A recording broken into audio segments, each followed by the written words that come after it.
Well, hello there. Nice to see you again for another episode in our webinar series today, the importance of self-care when times are tough and how that's different from self-indulgence. A bit of a subtitle there. There are differences. I am hosting this webinar today from my home. It's a quiet background, although I've just heard some neighbourhood noises of some trees being sawed down. So just if you hear something in the background, hope that's not too distracting. So I'm Greg Weiss, I'm your host. I'm the lead consultant at Career 365, and I am looking forward to spending some time with you, taking you through some very important but less discussed things about how you can go through some stressful times as we're experiencing at this particular point, and what we can do to re-energize and to really look after ourselves. And one of the things that made me think a little bit about this was frankly to do with the idea of I'd noticed during COVID times that there were quite a number of people who hadn't, let me just see if I can quickly turn this off, who hadn't, they just weren't feeling all that great. In fact, I'll divulge to you that I went along to my doctor yesterday, annual checkup, hadn't seen her since, well, throughout all of COVID. So it's about a year since I saw her, and my vitals were all over the place. And I had a funny feeling that something just didn't feel right. Any case, just sharing with you. But the point is that these have been difficult times. And so even somebody who likes to meditate, has a strong spiritual practice, through meditation and things along those particular lines, and we'll talk a little bit about that today. That wasn't enough. Somehow or other, it just my body didn't respond in the way that I was thinking that it may have, and I had a funny inkling there was something that wasn't exactly right. So today's presentation is going to be all about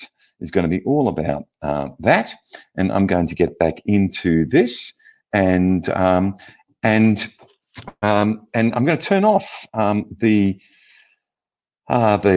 slide where I've got me as the bottom there. They're perfect. Okay, so I'm not going to distract you, and let's get into it.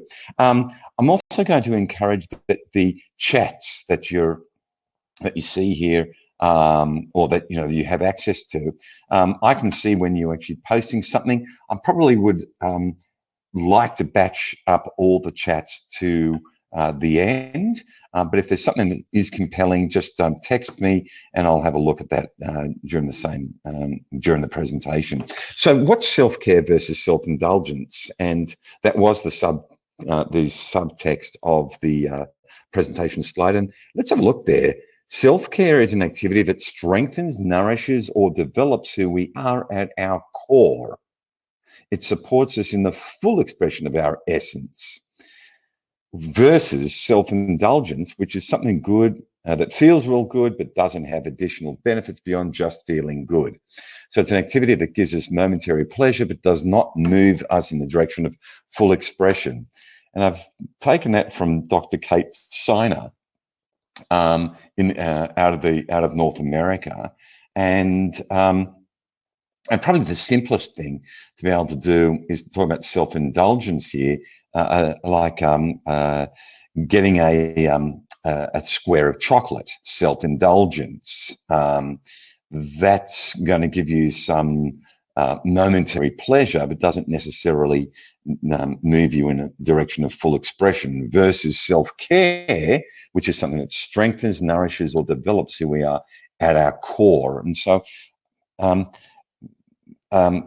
There may be some points in this presentation today that I'm going to ask you to permit me to go into a little bit more of a spiritual aspect, and that is that I firmly believe that we're not just skin and bones, but we actually happen to have a spiritual side.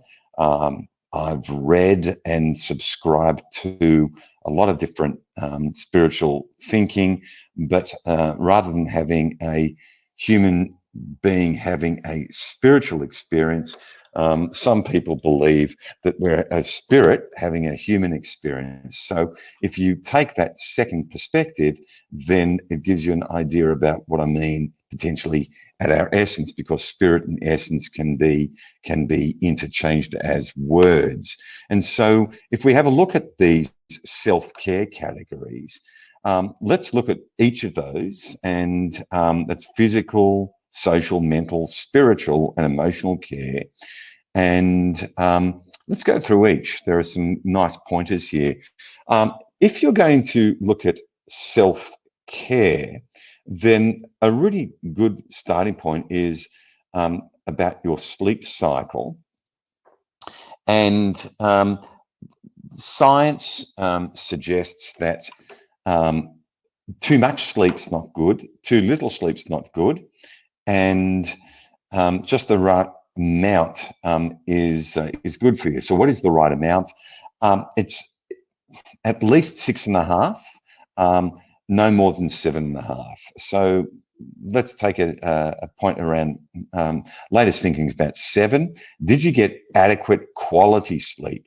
The second is your diet fueling your body well? Are you eating junk? There's a reason why it's called junk, versus are you eating more natural live foods? There's you can have 2,000 calories of live energizing food versus 2,000 calories of processed junk. And it will give you the same calorie content, but it won't fuel your body or the rest of you in the same way. Are you taking charge of your health? I started today talking to you about my annual checkup, and it occurred to me that I just wasn't feeling all that well, or I wasn't feeling as well as I wanted to feel, or I knew I'd felt in the past. And so I took blood tests and the like, and I went to a quality doctor, and I'm now feeling, this only happened yesterday, but I'm now feeling I'm likely to be on track. She's actually asked me to eat better as well, and that is to largely go plant-based, at least as an experiment, maybe even as a lifestyle for this coming month, and lifestyle being potentially moving forward. And there's a lot of stuff around Netflix and the like about plant-based versus animal-based, good for the planet to be more plant-based, good for yourself. I'm certainly not going to end up being a one of these evangelical types today about this. Frankly, I'm going to miss my meat, my fish, but we'll see how we go. But the point is, are you taking charge of your health? And importantly, are you getting enough exercise? And there are times when we all feel, oh God, how can I actually go for exercise? I'm completely exhausted. And yet after the exercise, you feel so much better that you've actually done it. So the type of exercise would be anything from weight-bearing exercise and cardio exercise. So are you getting enough? And whilst I'm not a doctor, there's plenty of medical advice that can suggest that if you do at least 20 minutes exercise 5 times a week, you're going to make a big impact in the way in which you're self-caring. Let's go to the next section, which is social self-care. Are you getting enough face-to-face time with your friends? Now, not everybody is energized by interacting with their friends. In a psychological sense, the people who get energy from interacting with friends happens to be called an extrovert, and those that get motivated by things and activities that they do, say, by themselves, are more introverts by definition psychologically. But notwithstanding, human beings are social animals, and you might not necessarily need many friends to interact with, but people who are special to you are people that you might need to interact with. And during these times, we've had terrible isolation from each other. And I say terrible because it really has been something we've all yearned to have more of, regardless of whether, being introverted or extroverted. And if we rewind the clock to the first time that we were coming out of isolation from lockdown, if you recall how almost everybody just absolutely just loved the idea of being just the small things, appreciating the small things in life, well, that's actually the importance of how much we yearn, regardless of our personality types, about interacting. But what about, and also, what are you doing to nurture your relationships with, put in key friends and family? These are important support structures that have helped us as human beings over the millennia. And we used to live in villages, as we all know, those expressions about raising kids in the village and the support of the village and so on and so forth. But with modern day, we are so much more separated from others. So what are you doing to nurture your relationships with friends and family? And, tomorrow being Friday, the 5th of March, that's Employee Appreciation Day. And you might as well, and appreciation is a wonderful uplifter of your essence, of your spirit, and those of other people with whom you interact and you work with. What about your mental self-care? And with and the important thing is, the first thing, are you making enough time for activities that mentally stimulate you? Now, that could be anything from games that really that you enjoy. It could be Sudoku, for argument's sake. It could be crosswords. Could be chess, the game of Go. Whatever activities you like to do that mentally stimulate you, and it could be, frankly, golf. It could be puzzles, but or frankly, it could be work. And if that's where you get your mental stimulation from, regardless, the important thing is for you to be able to really know what you like and what's going to get you mentally stimulated. And are you doing the proactive things to help you stay mentally healthy? So an example of that would be, I like the idea of meditation. I find, and there are two types, one being passive meditation, known more so out of Buddhist, Hindu, and other type of philosophies. And that has greeted the West in the last 50 plus years. But there's also more active meditation. And that's from a group that's made active meditation more famous, called Silva, S-I-L-V-A method. And I'm a big proponent of that. I will share with you that you can go on to whatever phone you have, whether it's on the Google Play Store or iTunes. I'd recommend that you get a guided meditation technique through many of them, but the one I've fallen onto is Sam Harris's. So Sam Harris has an app called Waking Up. And if you're interested in me sending you a link to that app, Um, I'd be delighted to send you that link. I get nothing out of it other than the joy of spreading the help that it's provided me. So Waking Up by Sam Harris, that's some good proactivity. What about spiritual health, spiritual self-care? And we can often beat up ourselves. It's been beat up ourselves with our thinking. Um, it's very important that what we do is, particularly during difficult times and particularly in between jobs, we can actually feel extremely low.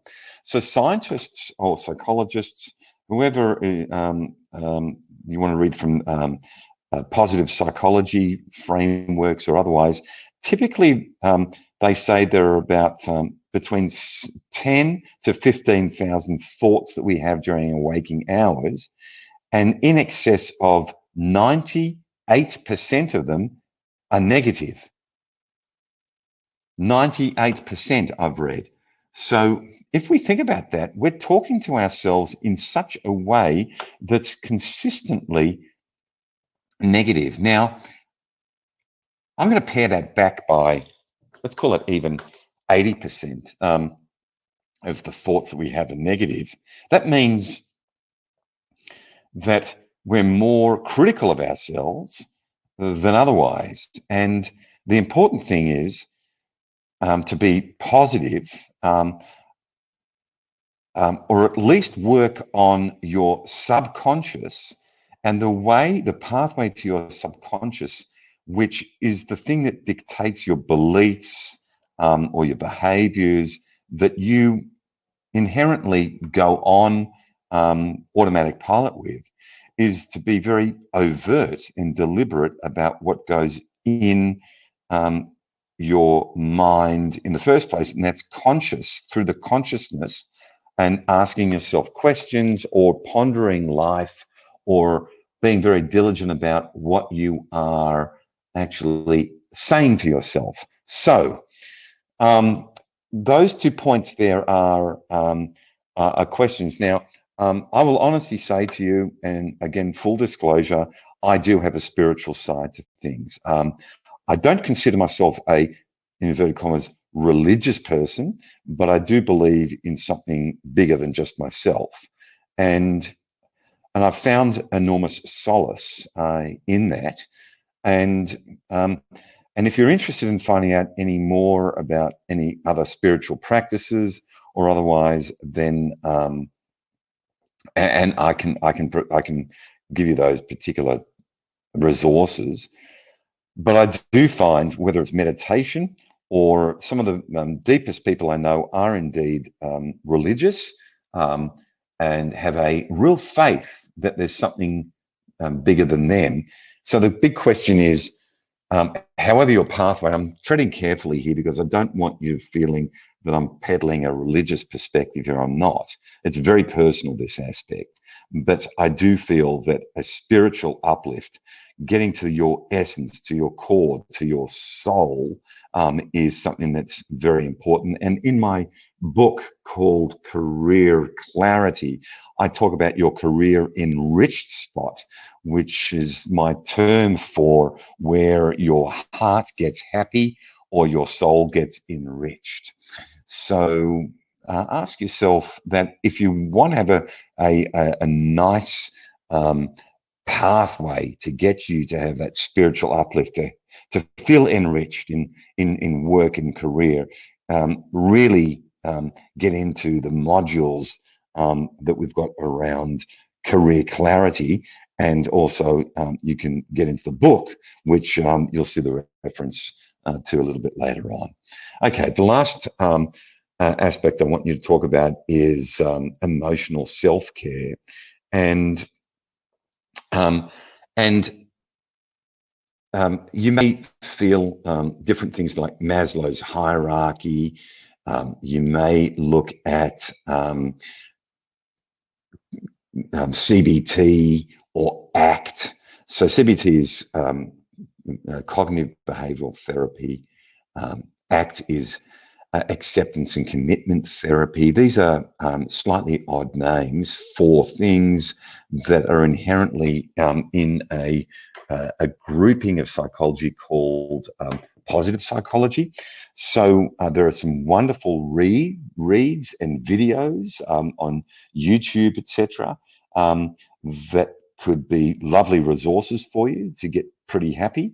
And that is to do with positive psychology. So who are the famous people, among others? Norman Seligman. He is pretty certain it was Norman, but Seligman in any case is the father of positive psychology. There are some great psychologists in Harvard, come out of Harvard, whose school, or whose courses are actually the very best. I think there's a guy called Near, and again, I can email you if you'd like, but what I want to do is just encourage you to actually have a look at ways to process your emotions.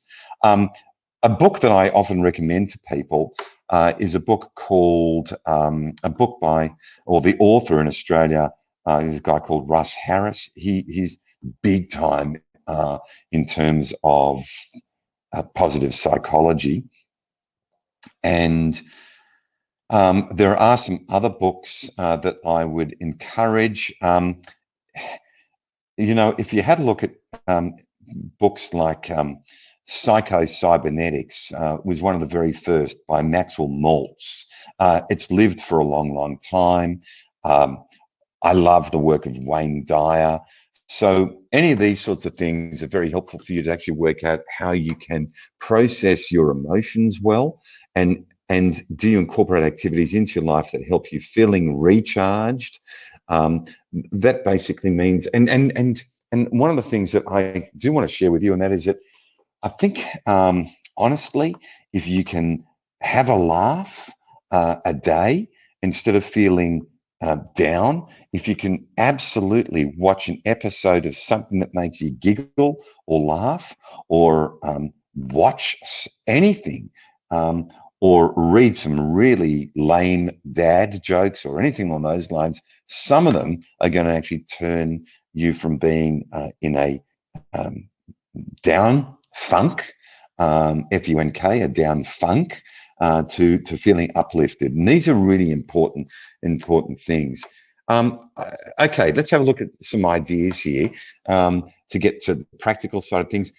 Hey, regular sleep routine. So I noticed actually in recent times that, and I use a Samsung Android, they've actually updated their clock to encourage regular sleep. And that's, I know it's very difficult for most of us, but the idea is that if you go to that clock app, and I'm sure Apple does a similar thing, it basically is at the point where it will remind you to get to bed, as well as to wake up in time. I've talked about regular nutritious food, get off the junk, eat, the more green and alive is the food, the better you're nourishing your body. Have exercise. The two exercises I love the most are swimming and actually indoor rowing. If I could do outdoor rowing wherever possible, I will. And if I do outdoor swimming, I love the idea of doing that too. But it will manage your stress levels. And there's a hormone called cortisol. If you find that you're putting on weight during these times, it's either your diet or increased stress that, among other things, that drives your cortisol levels. Cortisol then leads through to terrible implications of cancer. There's a strong correlation there, and other stress-related work. If you want an amazing resource that is a little out there, I would strongly recommend a fabulous book called Conscious Medicine by Jill Edwards. She healed herself by being much more conscious in her practice, but reduced the cortisol levels in her body as well. Walk around nature, get out, walk on the beach, suck in those negative ions that are typical around moving water. Get fresh air and sunshine, vitamin D, it's all good for you. Other ideas, essential oils. So if you have a look at something like that, that's a doTERRA essential oil. Um, and my colleague Sarah, my extraordinary assistant, EA, Sarah, introduced me to doTERRA essential oils. If you want to find out more about that too, just drop me or Sarah a line and she can tell you how you can get those. But in terms of yoga, a lot of people get an enormous amount of benefit out of different types of yoga. If you want to go real slow, you can. If you want to go vigorous, you can too. And if you live in a main city, there'll be a plethora of yoga studios for you to try out. Massages, I have friends who get massages about once every other week, once every other month. And I'd love to have more massages myself. You can go down any strip mall nowadays, any neighbourhood, and certainly in Sydney, where I live, there are these Thai massage joints. What about your city? Are you finding massage places just cropping up? And if so, go in. They are, most of them, I imagine, are legit. The ones certainly I go to are. Won't go there any further. I have booked into float tanks. They are incredible. If you've never done a float tank before, please check out a float tank experience. It is literally otherworldly. You will fall asleep whilst floating. It supposedly brings us back into a womb-like restful experience.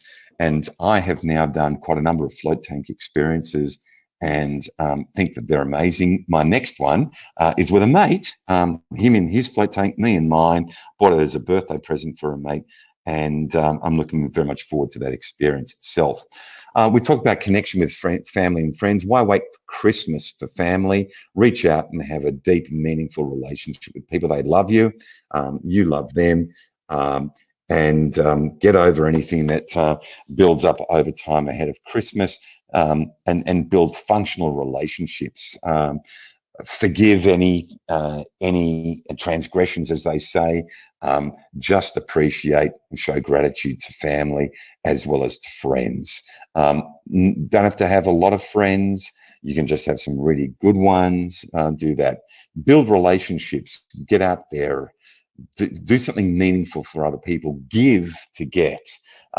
Building relationships could frankly be something occurring to me as I'm talking with you today. You could volunteer, build relationships through your volunteering um, activities.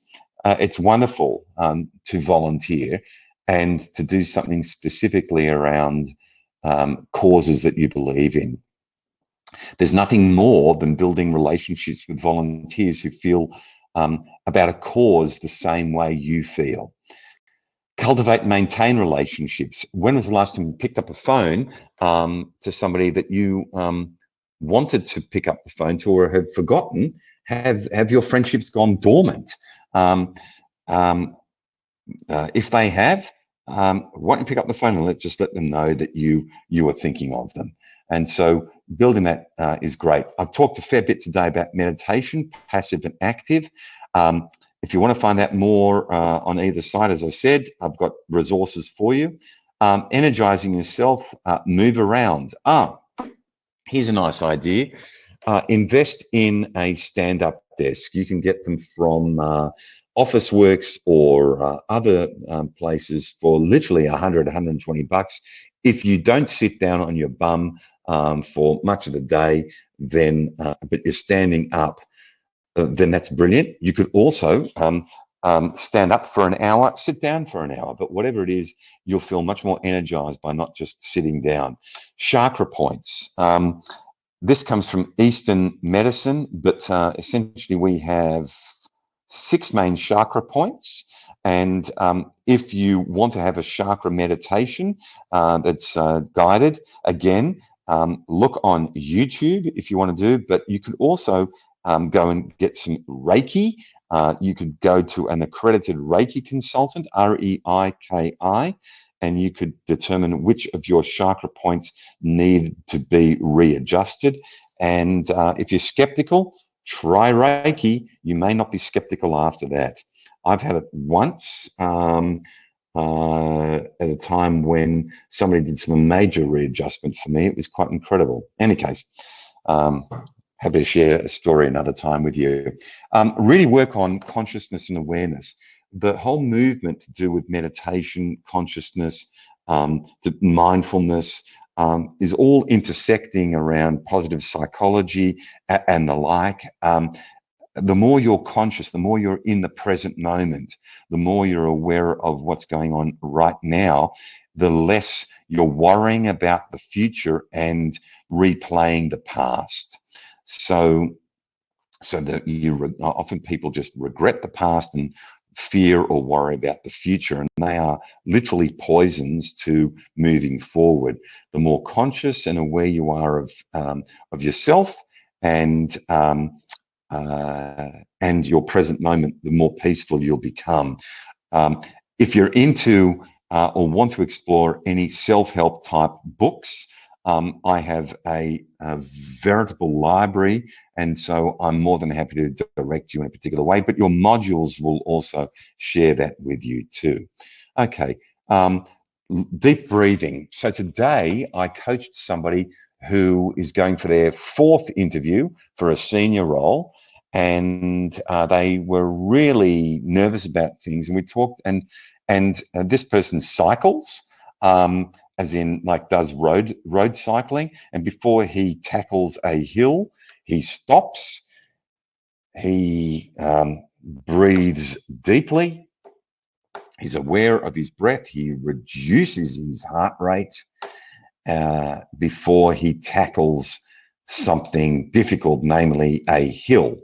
And with regards to that, I used that analogy for him to say before showtime at an interview, breathe deeply, get there early, breathe deeply, just relax, reduce your heartbeat, because the breath is your lifeline, literally. As you breathe, you live, and as you slow your breath, the more relaxed you are. We breathe in when we're nervous, and we breathe out when we relax. And so when you deep breathe, you are relaxing. Affirmations. You might not believe them, but I would strongly encourage you to affirm good things. The more you can program in your consciousness to your subconscious things that you want to affirm about your life, about what you want to be able to create, and you believe in what you're affirming, which is important, then positive things will happen. Affirmations are very powerful. You have to feel an affirmation for it to work. You can't just say it, but it's a nice start to just say it. Abraham Hicks. You may find this a bit woo-woo, but there is a fair bit of work around the Abraham Hicks model of joy and moving up the different hierarchies for joy. I feature it again in the book to do with career clarity. It goes way beyond Maslow's hierarchy of needs or other models. The idea, if you want to look up Abraham Hicks again on YouTube, there's a nice model of people moving from the funk mood to the joyful mood. It's almost impossible to do that in a snap, but if you can move gradually from the different graduated emotions that the Abraham Hicks model has, then it'll work you towards a more joyful feeling. And that we all want that. There's a lot of science that shows that when you appreciate life, when you have gratitude and appreciation, And they are different concepts, but I'll group them for today. Um, if you have appreciation for things, it really is an enormous benefit to you psychologically, and what then appears in your life. I know somebody who recently told me that their marriage turned around on account of incorporating appreciation in their life. And we can all do with more appreciation and gratitude, whereas we typically often think lack. But if you look around and think about all the wonderful things that we can really be grateful for and appreciative of. Small idea, how about the air that we breathe, the sunshine that's out there, the fact that we woke up another day, that we've got clean running water, a lovely shower, all those sorts of things. Strong correlation to between appreciation and general happiness. And there are appreciation journals out there. Again, if you want to learn more about this, I'm more than happy to come back to you with some resources. Okay, some other ideas. This is really full of some things. Pomodoro technique. Okay, pomodoro in Italian means tomato. What the heck is that? And that is that the Pomodoro technique, in essence, is around you setting a device. It could be, you can look up on, again, on the Google Play or iTunes stores for Pomodoro techniques, and it is that you can have sprints of working, and then you can have sprints of relaxation. So it may be, for example, you might work half an hour, set the Pomodoro alarm to 30 minutes, get up for 10, get back to another 30 minutes. And after about 4 of those, you've achieved a lot, which is, again, something that you like to do, and then have a longer break.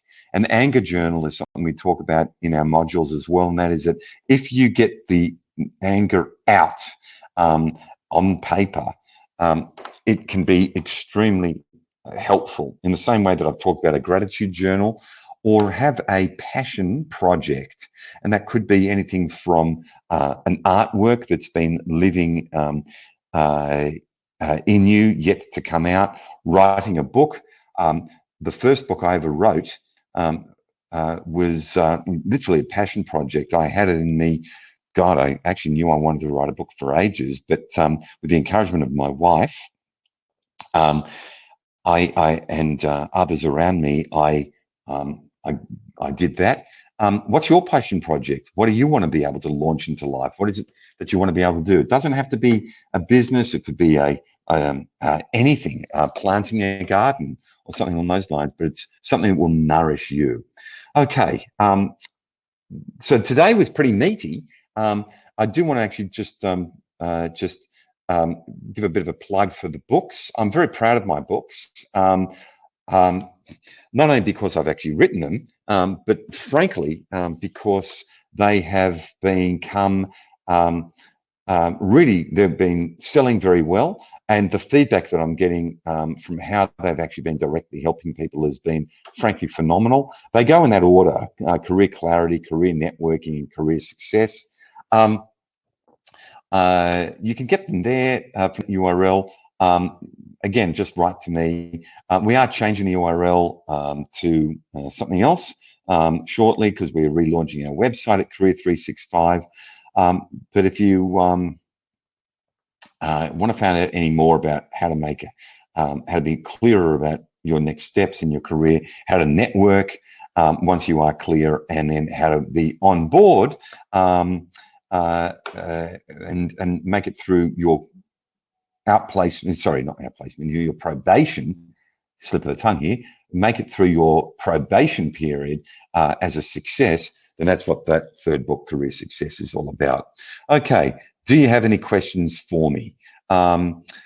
Well, One of them happens to actually be around the Pomodoro technique and how the heck Pomodoro got its name. And I'm actually going to be looking this up now because I remember it, but I can't remember what it was. So let me just go here. Pomodoro technique. The Pomodoro technique is a time management method developed by Francesco Cirillo in the late 1980s. The technique uses a timer to break down work into intervals, traditionally 25 minutes in length, separated by short breaks. Now I remember, and that is because his timer was in the strange shape of, I'll show you here. It was in the shape of a tomato. And that was how it became a tomato emblem. So isn't that funny? That's why it's called the Pomodoro technique. Pardon me. Yep. So another thing to be able to help me with is other techniques. Yes, what I can do is if you reach out to me, what I can do is I can provide you with those particular resources. So no problems whatsoever. All right. So comprehensive program that today was. I'm looking very much forward to you reconnecting with me. I wanted to just encourage you all, get back into the modules if you've if you're not connected into them, engage.